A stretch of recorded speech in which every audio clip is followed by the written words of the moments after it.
السلام علیکم ورحمۃ اللہ تعالی وبرکاتہ۔ نحمده ونصلي ونسلم على رسوله الكريم اما بعد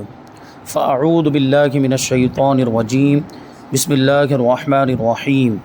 ان اللہ وملائکتہ یصلون علی النبی یا ایہا الذین آمنوا صلوا علیہ وسلموا تسلیما۔ اللہم صلی علی سیدنا ومولانا محمد معدن الجود والکرم وآلہ الکرام وابنہ الکریم وبارک وسلم صلاۃ وسلاما علیک یا رسول اللہ صلی اللہ تعالی علیہ وسلم۔ ایصال ثواب کا بیان جاری ہے۔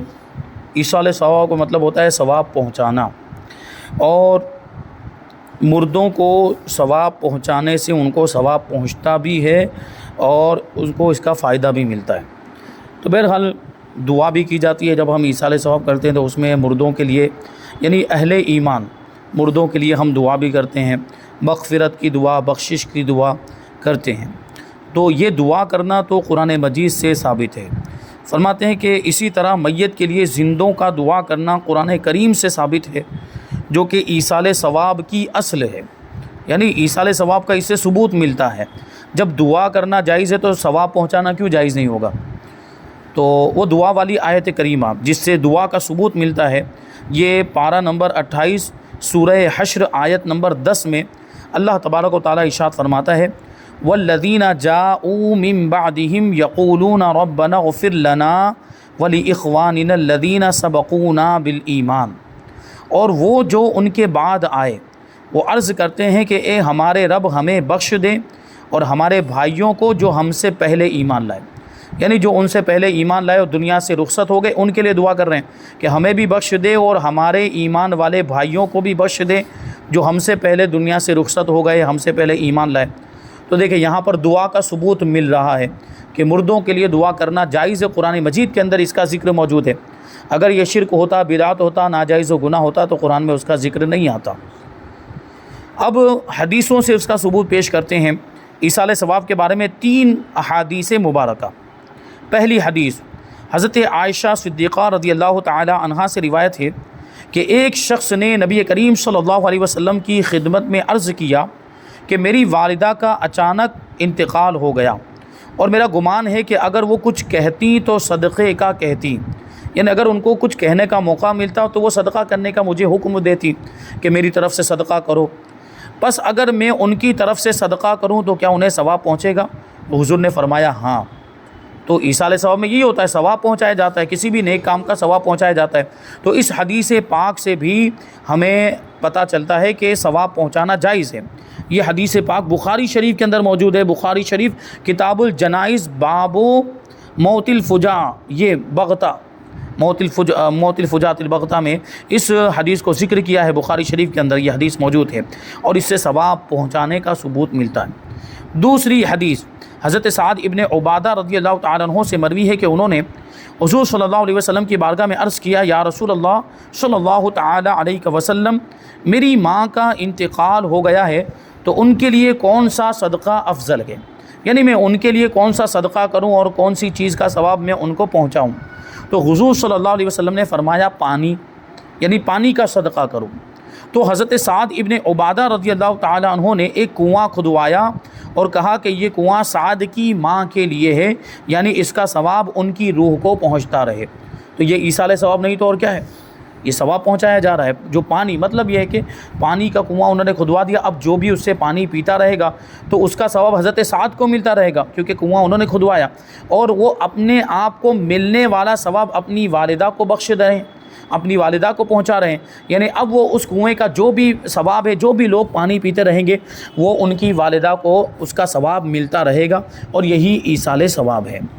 تیسری حدیث فرمان مصطفیٰ صلی اللہ علیہ وسلم، جو کوئی تمام مومن مردوں اور عورتوں کے لیے دعائے مغفرت کرتا ہے، اللہ پاک اس کے لیے ہر مومن مرد اور عورت کے عوض میں ایک نیکی لکھ دیتا ہے۔ اور ہم عام طور پر دعا کرتے بھی ہیں، اے پروردگار تو ہمیں بھی بخش دے اور سارے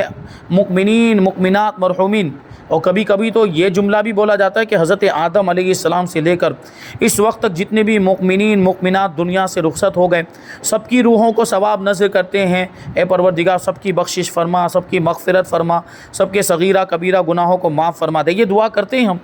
تو اس دعا کرنے کی برکت، ایمان والوں کے لیے دعا کریں تو اس کا بھی ہمیں ثواب ملتا ہے۔ وہ ہر مومن مرد اور عورت کے بدلے میں ہمارے نامہ اعمال میں ایک نیکی لکھی جاتی ہے۔ اب حضرت آدم علیہ السلام سے لے کر اس وقت تو کتنے لاکھوں مومنین ایمان والے دنیا سے رخصت ہوئے ہوں گے، تو یہ جملہ خالی بول دیں تو ان کی تعداد کے برابر نیکیاں ہمارے نامہ اعمال میں لکھ دی جاتی ہیں۔ یعنی نیکیاں کمانے کا کتنا آسان طریقہ، یعنی بس اتنا بول دیا کہ سارے مؤمنین مؤمنات کی بخشش فرما دے، سارے اہل ایمان مردوں عورتوں کی بخشش فرما دے، تو جتنے بھی اہل ایمان مومنین ابھی تک دنیا سے رخصت ہوئے سب کی تعداد کے برابر ہمارے نامہ اعمال میں نیکیاں لکھ دی جاتی ہیں۔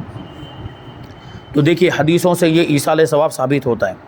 آگے سوال کہ کس کس چیز کا ثواب بخشا جا سکتا ہے؟ جواب، انسان اپنے کسی بھی نیک عمل کا ثواب کسی دوسرے شخص کو پہنچا سکتا ہے، جیسے فرض، واجب، سنت، نفل، نماز، روزہ، زکوٰۃ، حج، تلاوت، نعت شریف، ذکر اللہ یعنی اللہ کا ذکر، درود شریف، بیان جو کرتے ہیں علماء کرام، تو ظاہر سی بات بیان کرنا بھی بہت بڑا نیکی کا کام ہے، تو کیونکہ لوگوں کی اصلاح کرتے ہیں، لوگوں کو سکھاتے ہیں بیان کے ذریعے سے۔ اسی طرح درس، جیسے کہ ہم یہ کتاب کا درس ابھی یہاں پہ کر رہے ہیں اور یہ درس ہم نے منعقد کیا ہے، تو اس کا بھی ثواب ہم پہنچا سکتے ہیں۔ دینی کتاب کا مطالعہ، ویسے اگر ہم الگ سے کوئی دینی کتاب پڑھ رہے ہوں تو اس کا پڑھنے کا جو ثواب مل رہا ہے وہ بھی ہم کسی کو پہنچانا چاہیں تو پہنچا سکتے ہیں۔ ہر نیک کا کام کا ایصال ثواب کر سکتے ہیں۔ فرماتے کیا اس سے مردوں کو فائدہ پہنچتا ہے؟ یعنی ایصال ثواب سے، ثواب پہنچانے سے مردوں کو فائدہ ملتا ہے؟ جواب، جی ہاں، اس سے نیک لوگوں کے درجات بلند ہوتے ہیں اور گنہگاروں کے گناہ معاف ہوتے ہیں، اور اہل قبر سختی یا عذاب میں مبتلا ہوں تو ان کو نجات مل جاتی ہے یا اس میں تخفیف ہو جاتی ہے۔ اگر وہ قبر کی سختیوں میں مبتلا ہیں، قبر کی مصیبت میں یا قبر کے عذاب میں مبتلا ہے، تو یا تو عذاب سے نجات مل جاتی ہے یا پھر اس عذاب میں تخفیف، یعنی وہ عذاب ہلکا ہو جاتا ہے ہمارے ایصال ثواب کرنے کی وجہ سے۔ اور یہ سب اللہ پاک کے چاہنے سے ہوتا ہے۔ اللہ تبارک و تعالیٰ نے ہی یہ ایصال ثواب کو اس کا سبب بنا دیا ہے کہ ایصال ثواب کیا جائے تو یہ فائدہ قبر والے کو ملتا ہے۔ اور یہی بات آتی ہے کہ نیک لوگوں کو تو ہمارے ایصال ثواب کی ضرورت نہیں، کہ ان کے پاس تو ثواب پہلے ہی سے موجود۔ تو فرمایا گیا کہ نیک لوگوں کے درجات میں بلندی ہوتی ہے، ان کے درجات بلند ہوتے ہیں اور عذاب میں تخفیف ہو جاتی ہے۔ تو یہ ایصال ثواب کے فائدے ہیں۔ گنہگاروں کے گناہ معاف ہو جاتے ہیں اور قبر والوں کی سختی میں آسانی ہوتی ہے، عذاب سے ان کو نجات مل جاتی ہے، اور یہ سب اللہ پاک کے چاہنے سے ہوتا ہے۔ آگے سوال ہے کہ کیا ایصال ثواب کرنے والے کو بھی کچھ ملتا ہے؟ جیسے ہم نے قرآن پاک کی تلاوت کی یا ہم نے کوئی دوسری عبادت کی اور ہم نے اس کا ثواب ہمارے کسی مرحوم کو پہنچا دیا، تو اب ہمارے ذہن میں یہ بات آ رہی ہوگی کہ بھائی قرآن پڑھا، اس کا جو ثواب ہمیں ملا تھا وہ تو ہم نے ہمارے مرحوم کو پہنچا دیا، تو ہمیں تو اس کا ثواب نہیں رہا، ہمارے پاس اب اس کا ثواب نہیں رہا ہوگا، کیونکہ وہ ثواب تو مردے کو پہنچ گیا۔ تو اس کا جواب ہے، کہتے ہیں کہ ایصال ثواب کرنے والا بھی اجر و ثواب سے محروم نہیں رہتا۔ جو ایصال ثواب کر رہا ہے اس کو بھی ثواب ملتا ہے، اس کے عمل کا اجر اس کے لیے بھی باقی رہتا ہے، بلکہ ان سب کی گنتی کے برابر نیکیاں ملتی ہیں جن کو اس نے ایصال ثواب کیا ہوتا ہے۔ جیسا ہم نے قرآن پاک کی تلاوت کی، اگرچہ ایک ہی پارہ پڑھا ہو تو ایک پارہ پڑھنے کا ثواب ہم کو ملتا ہے، اور ہم اس کا ثواب کسی مرحوم کو پہنچا دیتے ہیں، تو ایسا نہیں کہ ہمارے پاس سے یہ ثواب چلا جاتا ہے، نہیں، ہمارے پاس بھی اس کا ثواب باقی رہتا ہے، اور وہی ثواب مردے کو بھی پہنچ جاتا ہے، مرحوم کو بھی پہنچ جاتا ہے۔ بلکہ فرمایا گیا کہ ہم جتنے اہل ایمان مرحومین کو ایصال ثواب کریں گے ان کے برابر نیکیاں ہم کو ملتی ہیں۔ اب فرماتے ہیں کہ ایصال ثواب کے بارے میں کوئی واقعہ بھی ہو تو پیش فرما دیجئے۔ جواب، شاہ ولی اللہ محدث دہلوی رحمۃ اللہ تعالی علیہ، جو کہ نظر و نیاز 40واں، تیجا، 10واں ایصال ثواب کے قائل تھے، وہ لکھتے ہیں کہ شاہ عبد الرحیم صاحب رحمۃ اللہ تعالی علیہ فرماتے ہیں کہ رسول اللہ صلی اللہ علیہ وسلم کے یوم وصال میں ان کے پاس نظر دینے کے لیے کوئی چیز میسر نہیں تھی، یعنی حضور پاک صلی اللہ علیہ وسلم کی وفات کا دن، تو حضور کے نام وہ کچھ ایصال ثواب کرنا چاہتے تھے، کچھ نیاز کرنا چاہتے تھے، تو کوئی چیز نہیں، جیسے کھانے کی چیز پر بھی فاتحہ پڑھا جاتا ہے اور کھانے کی چیز کا بھی ثواب پہنچایا جاتا ہے، اس کا بھی ایصال ثواب کیا جاتا ہے، تو ان کے پاس کچھ بھی موجود نہیں تھا۔ آخر کار کچھ بھنے ہوئے چنے اور گڑ پر انہوں نے نیاز دی، یعنی یہی میسر ہے، بھنے ہوئے چنے اور گڑ ان کو ملا تو اس پر انہوں نے نیاز کی۔ تو رات میں دیکھا کہ نبی کریم صلی اللہ علیہ وسلم کے پاس انواع و اقسام کے کھانے حاضر ہیں، یعنی انہوں نے خواب میں دیکھا کہ حضور پاک صلی اللہ علیہ وسلم تشریف فرما ہیں اور آپ کے سامنے قسم قسم کے کھانے رکھے ہوئے ہیں، اور انہی قسم قسم کے کھانوں میں وہ گڑ اور چنے بھی موجود ہیں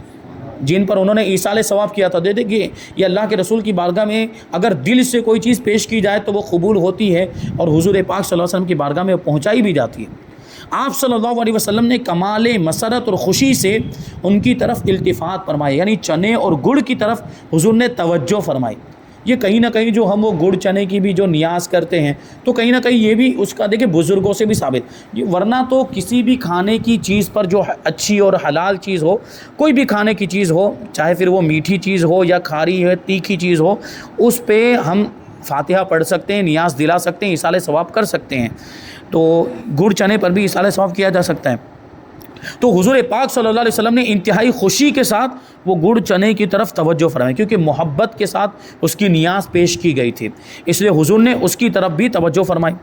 انہیں طلب فرمایا، یعنی گڑ چنے کو طلب فرمایا، اور ان میں سے کچھ حضور پاک صلی اللہ علیہ وسلم نے تناول بھی فرمایا، اور باقی آپ صلی اللہ علیہ وسلم نے اصحاب میں تقسیم کر دیا، یعنی وہاں پر جو بھی صحابہ کرام موجود تھے، جو باقی گڑ چنے بچے تھے وہ ان کے درمیان تقسیم فرما دیے۔ آگے سوال ہے کہ کیا ایصال ثواب کسی مقررہ دن میں ہی کرنا چاہیے یا کسی بھی دن میں ہو سکتا ہے؟ تو اب ظاہر سی بات ہمیں تو بات سمجھ میں آتی ہے کہ ایصال ثواب کے لیے کوئی دن خاص نہیں، ہم جب چاہیں ایصال ثواب کریں، چاہے پہلے دن مرحوم کا انتقال ہوا تو اسی دن کریں، یا دوسرے دن، تیسرے دن، چوتھے دن، پانچویں دن، 1 مہینے کے بعد، 40 دن کے بعد، یا زندگی میں جب بھی ہمیں فرصت ملے، جب بھی موقع ملے، جب بھی توفیق ہو، ہم ایصال ثواب کرتے رہیں اپنے مرحومین کے نام سے، تو اس میں کوئی حرج نہیں۔ لیکن کچھ دن ہم خاص کر لیتے ہیں، جیسے تیجے میں ہوتا ہے، 10ویں میں ہوتا ہے، 40ویں میں ہوتا ہے، برسی ہوتی تو ایصال ثواب کیا جاتا ہے، ہر جمعرات کو ہمارے یہاں پہ ایصال ثواب کرنے کا رواج ہے۔ تو یہ اچھی چیزیں، اور یہ دن ہم نے جو متعین کیے یہ اپنی آسانی کے لیے متعین کیے، اور ایسا متعین کرنا کوئی ضروری نہیں، شریعت میں ایسا کوئی ضروری نہیں ہے کہ تیجے پہ ایصال ثواب کریں گے تبھی ہوگا، 40ویں پہ ایصال ثواب کریں گے تبھی درست ہوگا، کسی دوسرے دن کریں گے تو درست نہیں ہوگا، ایسا نہیں ہے، اور ایسا کوئی سمجھتا بھی نہیں ہے، ایسا کسی کا عقیدہ بھی نہیں ہوتا۔ اسی وجہ سے تو تیجے اور 40ویں وغیرہ میں بھی ایصال ثواب کرتے ہیں، اور دوسرے دنوں میں بھی ایصال ثواب کر لیتے ہیں، جب بھی موقع ملتا ہے، جب کچھ اچھا بن گیا گھر میں تو مرحومین کے نام ایصال ثواب کر لیتے ہیں، اور ہر جمعرات کو ویسے بھی ایصال ثواب کرتے رہتے ہیں، اور یہ اچھی چیز، اچھی بات ہے۔ فرماتے ہیں ایصال ثواب کے لیے نہ کسی وقت کو معین کرنا ضروری ہے، نہ کسی عمل کو، یعنی یہ بھی ضروری نہیں ہے کہ ہم تیجے کے دن ہی کریں، 10ویں کے دن ہی کریں، 40ویں دن کی کریں، یا کسی خاص عمل کو بھی ہم متعین نہیں کرتے۔ مطلب کیا کہ صرف قرآن پڑھ کے ہی ایصال ثواب کریں، نہیں، دوسرے بھی کام، دوسرے بھی نیک کام، کھانا کھلانا، صدقہ کرنا، لوگوں کی مدد کر دینا، روپیے پیسے کسی کو، غریب کو، حاجت مند کو دے دینا، یا کوئی عبادت ہو جیسے نماز پڑھی ہم نے، یا ذکر و اذکار کیا، درود شریف پڑھا، یہ ساری چیزوں، کوئی بھی چیز ہو، کسی بھی عمل کو خاص نہیں کر سکتے،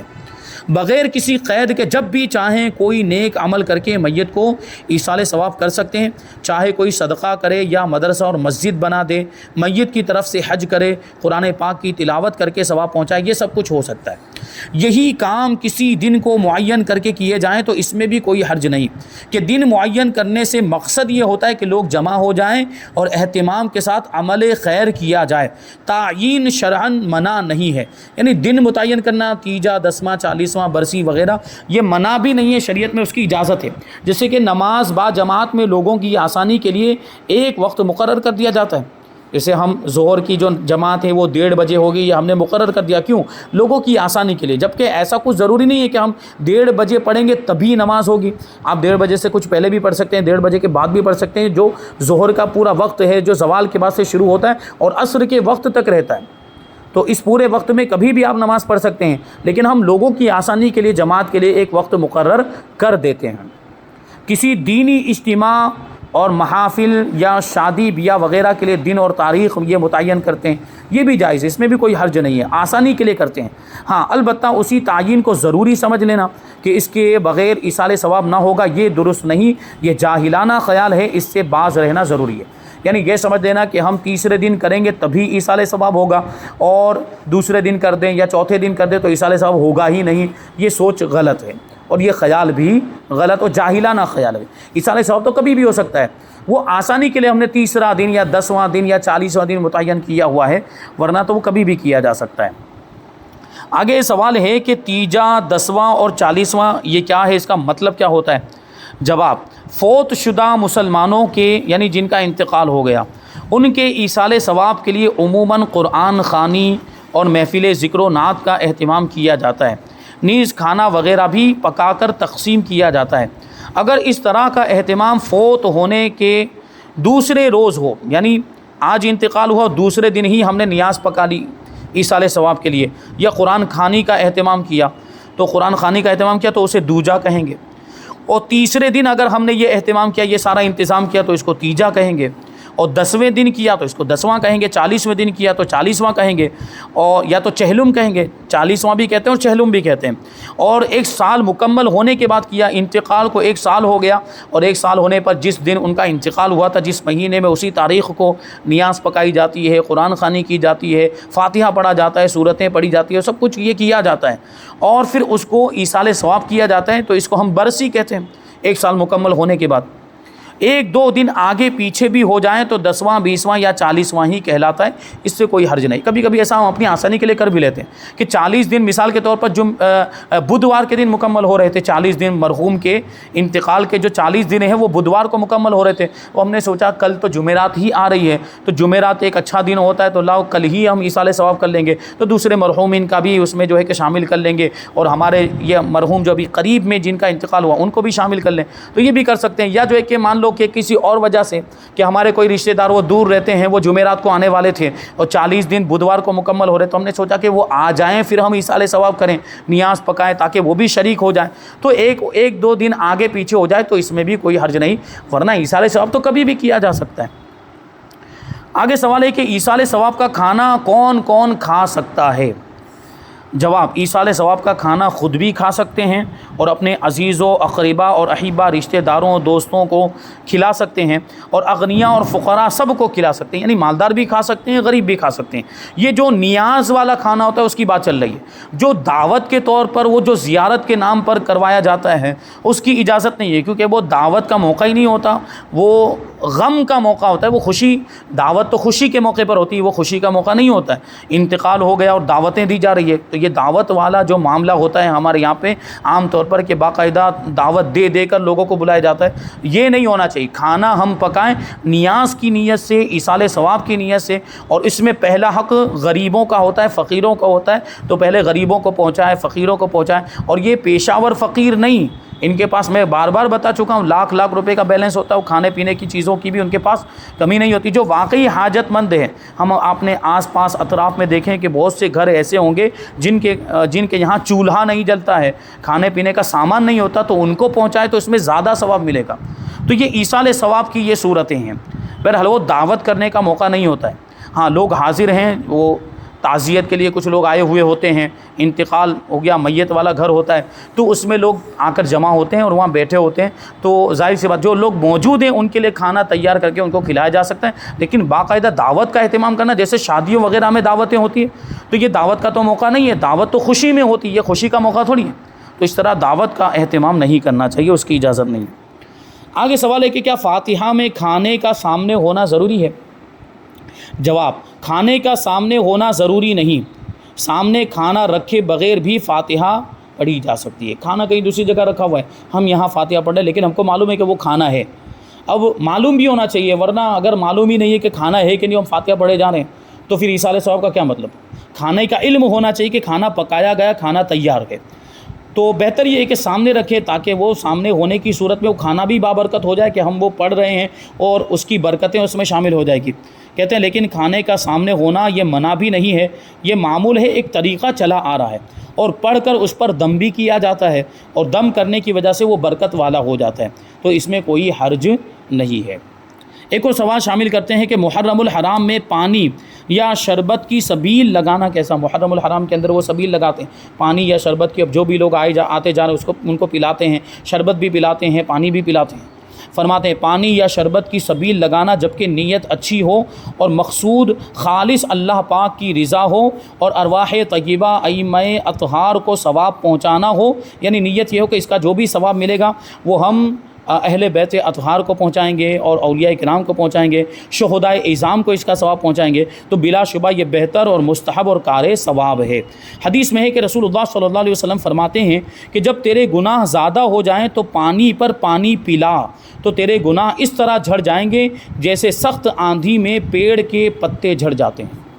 پتہ چلا کہ پانی پلانا یہ بہت بڑا ثواب، خاص طور پر ایسے آدمی کو پانی پلانا جس کو پیاس لگی ہو، جو پیاسا ہو، تو اس میں اور زیادہ ثواب ہے۔ تو پانی پلانے کی بڑی برکتیں ہیں اور اس کی برکت سے گناہ جھڑتے ہیں۔ بہرحال اور بھی بہت ساری باتیں اس بیان میں باقی ہے۔ 11ویں شریف کے بارے میں، کیونکہ عام طور پر ہم 11ویں شریف کا اہتمام کرتے ہیں غوث پاک رضی اللہ تعالیٰ عنہ کی نسبت سے، تو 11ویں شریف کی نیاز کا کیا حکم ہے، اور رجب کے اندر جو کنڈوں کی نیاز ہوتی ہے اور کھیر پوری جس کو ہم لوگ کہتے ہیں، تو اس نیاز کی اصل کیا ہے، وہ جائز ہے کہ نہیں، اور کنڈے کا جو ختم ہوتا ہے تو اس میں کون سی باتیں منع ہے، کون سی باتیں نہیں کرنی چاہیے، اور پھر فاتحہ کا طریقہ، فاتحہ کرنا کیسے، یہ بہت ضروری ہے۔ کہ اب یہ بات یہ ہو جاتی ہے نا کہ عالم صاحب کو بلانا پڑتا ہے، حافظ صاحب کو بلانا پڑتا ہے، ہمارے گھر میں کسی کو نہیں پتہ ہوتا ہے کہ فاتحہ کیسے کیا جائے،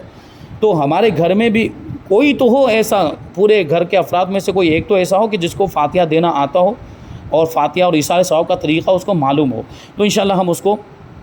آئندہ درس میں شامل کریں گے۔ اللہ تبارک و تعالیٰ کی بارگاہ میں دعا ہے کہ جو کچھ بھی بیان ہوا اس پر ہم سب کو عمل کرنے کی توفیق عطا فرمائے۔ وما علینا الا البلاغ۔ السلام علیکم۔